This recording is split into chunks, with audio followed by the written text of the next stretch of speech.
this season was to take delivery of our newly modified rigs. We're excited to see the transformation these vehicles have gone through over the last couple months. And get a rundown on all the mods we put on to make these vehicles true overlanding rigs.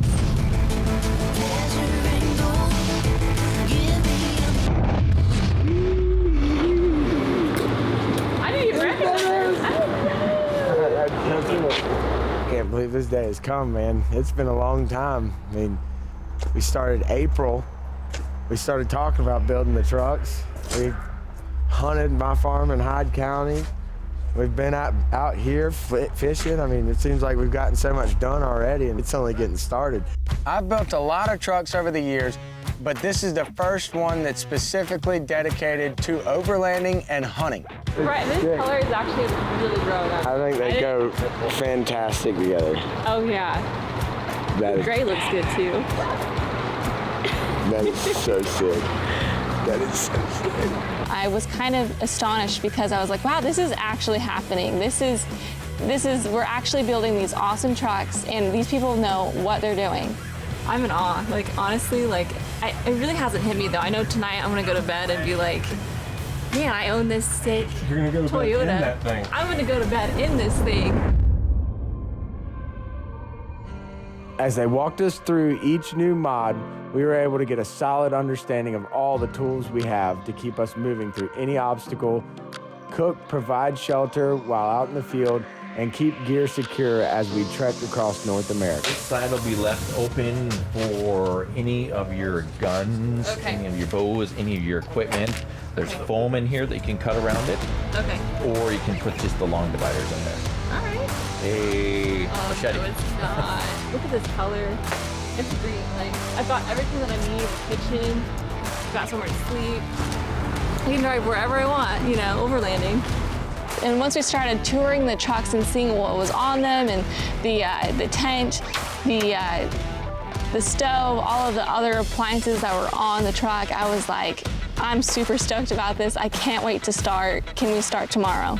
This is RSI's Smart Kitchen. Comes all set up like this, ready to go. Basically got your burners, got your cutting board, all the utensils, everything you need. There's a lot of research and planning that goes into building something this technical. You always want to do that so that you can get it done right the first time. Infrared. That is nuts. Yeah, no flame coming out. I'm a big infrared guy, man. It's a big filter system, and then it filters all the water that goes through, then you reuse it through here. And she'll get down to 38 degrees. And got nothing binds. This thing, ultimate survival vehicle. Oh, yes. I mean, And then some. if you can't live out of this thing, you just, I mean, It's not meant to be outdoors. you're just not meant to be outside. This is incredible. These rigs are everything we imagined and more. They even added a few things that we didn't think of. Has the 12,000-pound winch in the back that goes behind my license plate. Seeing the plan and research come together boosted our confidence so much. Mission accomplished. It's only getting started. I mean, here we go. There are places in this world that rarely ever see people. Remote places. Places that take effort to get to. Places where life shifts into a different gear. Where memories are made and where stories are written. I'm Scott Sullivan. I've spent most of my life searching out these places, writing the story of my life and chronicling my journey. This past year, my good friend Cheyenne Peterson and I built two of the baddest overland vehicles on the planet, solely for the purpose of searching out these hard-to-find places. We wanted to have the gear to get to the places that most people don't go, the gear to get us to these special places where life's experiences are magnified, where stories are written. Join us as we cross the country and the world in these rigs, experiencing life, hunting, fishing, overlanding, and creating our own story, telling our tale. Join us for the Overland Chronicles.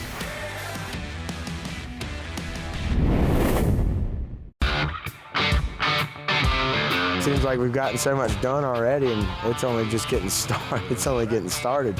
I mean, here we go.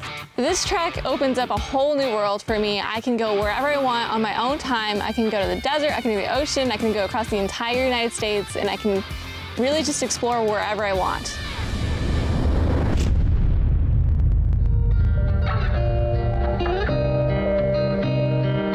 that we got the vehicles, it's off to Overland Experts to see Tony Ceruto and his crew in Asheboro, North Carolina.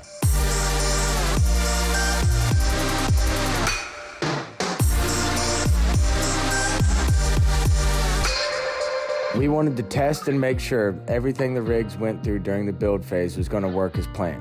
So we chose Overland Experts as an ideal location because not only is their course perfect for this, but their knowledgeable staff provided us with all the know-how before getting out into the wide open country.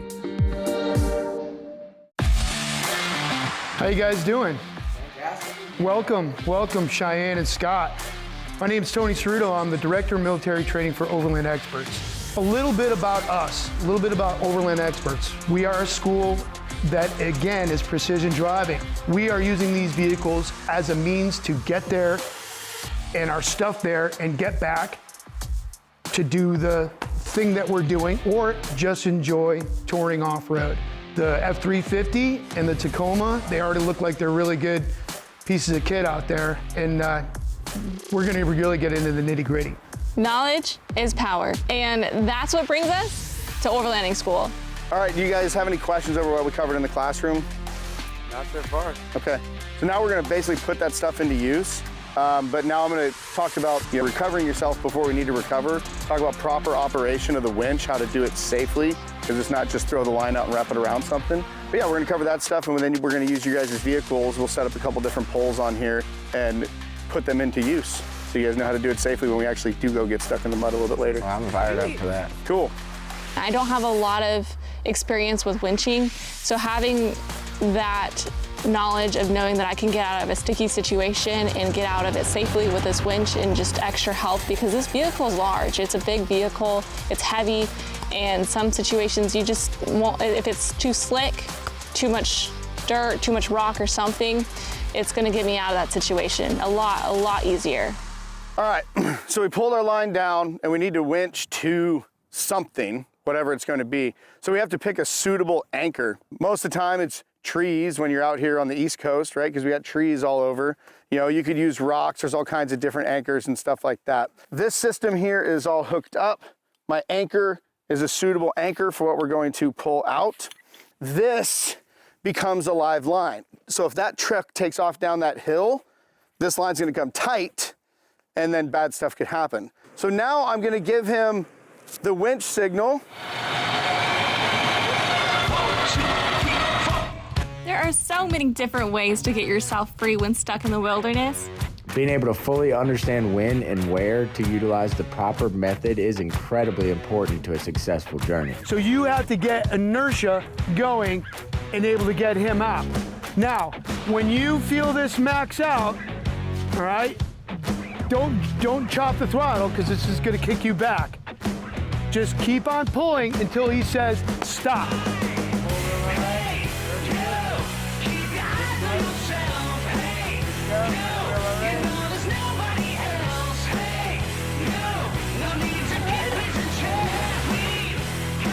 It's pretty dang cool getting to see all the different ways these tools can be utilized. You know, this is one of the best tools to have in off-road if you don't have anything else, because you can do so much with this. This is the Swiss Army knife of the off-road world. All these guys have unbelievable patience and work in unison to teach you the absolute best way. Let's talk about hills real quick. Well, as quick as we can make it. We treat hills, either going up them or coming down them, like any other obstacle, like a rock, like a log, like a ditch, fording water. They can be an obstacle. They can be easy or they can be hard. Good. You probably aren't going to make it your first go. I hope you do. It'll be cool. We're not going to let you make it because we need to go over one more kind of a very important skill set here. If you don't make it, you need to somehow get back down safely. Almost pretend that at the very top, wherever you're going, the top of that hill, you're going to snap a chalk line from the top right back down into what we call a stuff hole. And that simply is, think of it like a runaway truck ramp on a highway. When all hell breaks loose, that's where that truck's gonna go. So you don't want your stuff hole to be a cliff. You don't want your stuff hole to be a tree. You know what I mean? Another truck. That's why I say if you come up on this hill, you guys don't know where the hell you are. You gotta go. And there was a cliff right here. I think I'd pick a different route. That's how we'll approach every single damn hill that we come to, is immediately go, all right, dude. All right, that's my line, where's my stuff hole? Okay, see if that works, right?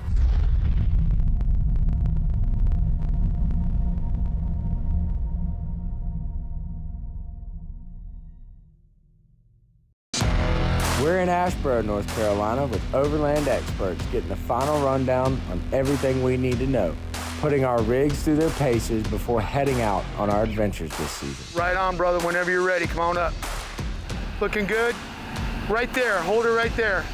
So one of the things that I took away from the whole overlanding school was doing the failed hills.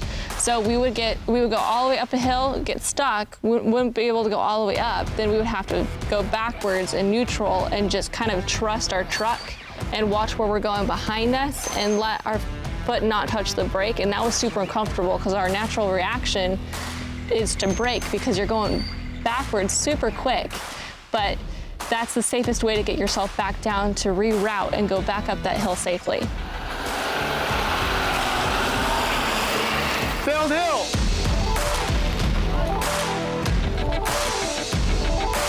That wasn't too bad, Scott. The only thing I can say, and I know you didn't really have time to do it, which is fine. If you have time, try to peek out and see if your wheels are straight. Whenever you're ready, brother, come on up.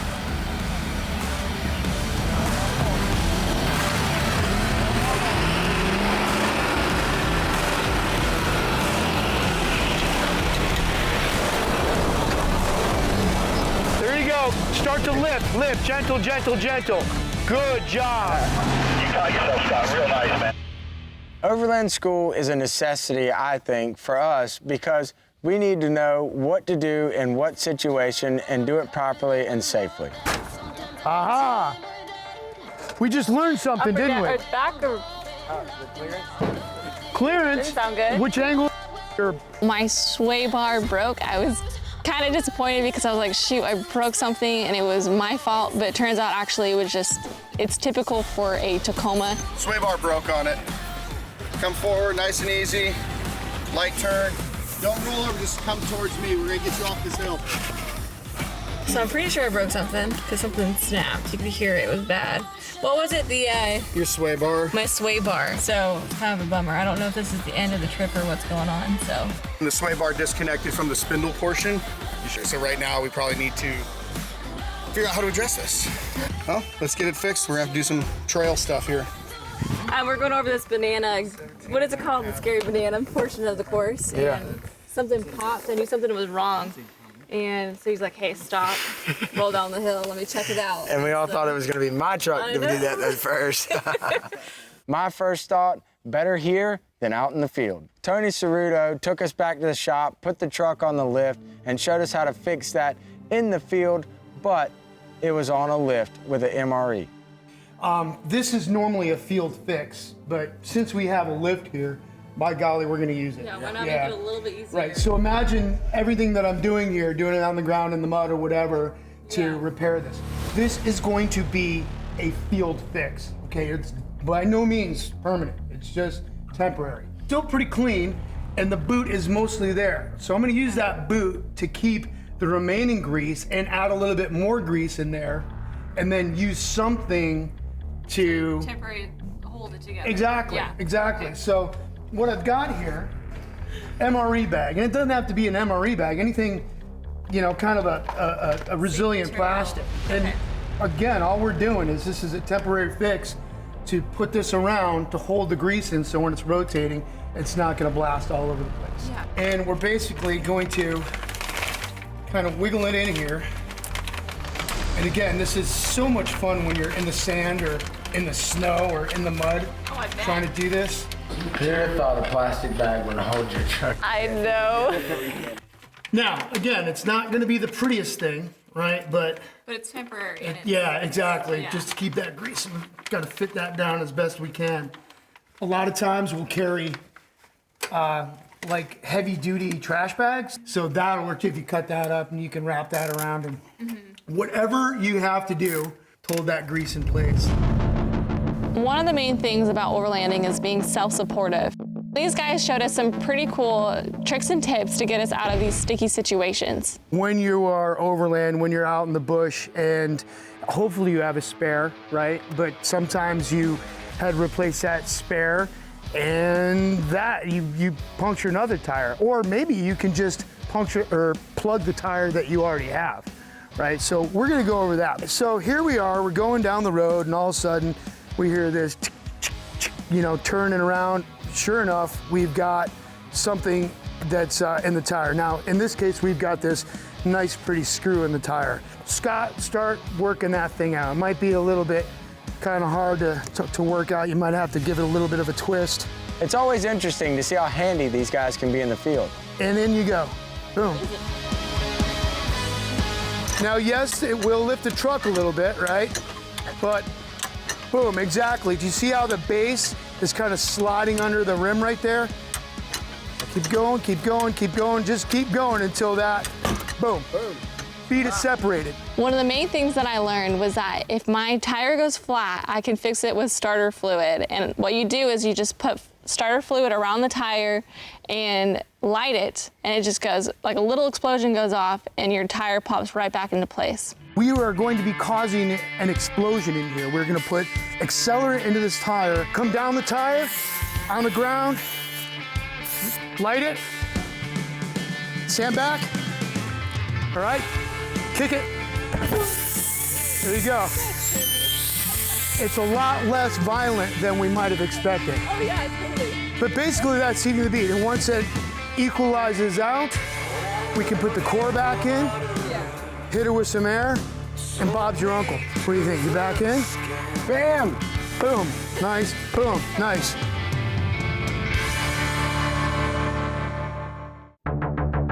After having a long conversation with Tony Cerruto at Overland Experts, we came to the conclusion that the F350 might be a little big and heavy for some of those trails he has in Ashbro.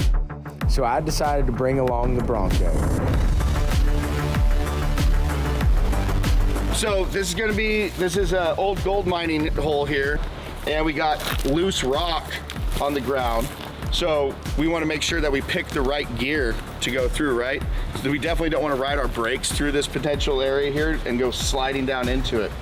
The other interesting aspect of this is we have potential to gain speed going into an unknown depth water hole down there, right? So once you commit into this, this is a good time that if I was out somewhere, I would probably walk down there and probe around on the ground with a stick, kind of feel what that bottom feels like.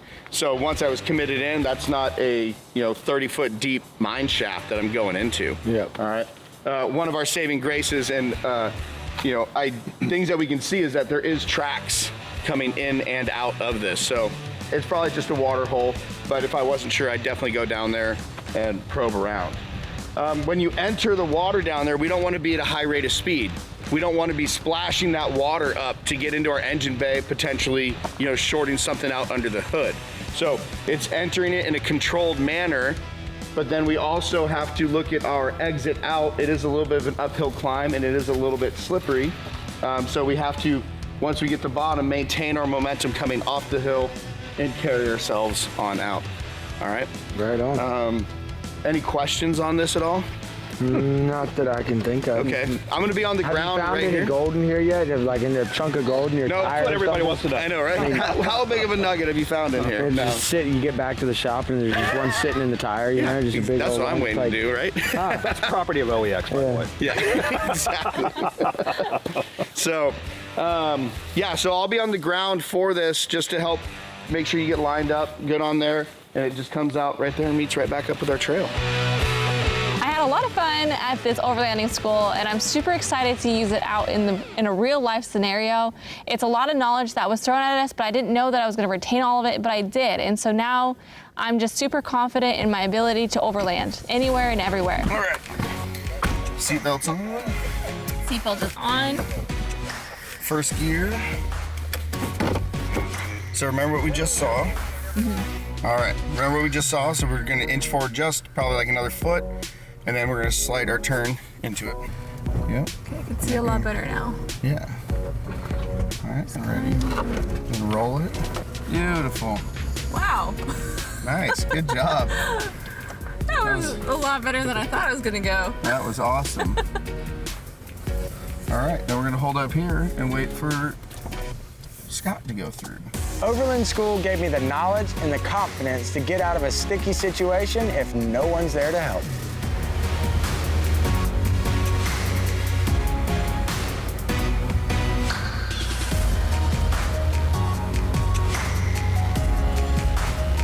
As we head out from Overland Experts and begin the season's adventures overlanding across North and South America, we can only imagine the incredible experiences and lifetime memories we're going to be making. I mean, I came into this being super nervous about it, and then now that we've learned all this information, I feel so much more confident, and I'm just looking forward to the next adventures that we have overlanding, and you were a huge help. Well, thank you. Yeah. Right on. Well done, guys. As we head out from the Overlanding Experts and begin this season's adventure overlanding across North and South America, we can only imagine the incredible experiences and lifetime memories we're going to be making. It feels great knowing the ins and outs of our rigs, having the knowledge we're going to need to make it there and back, overland style.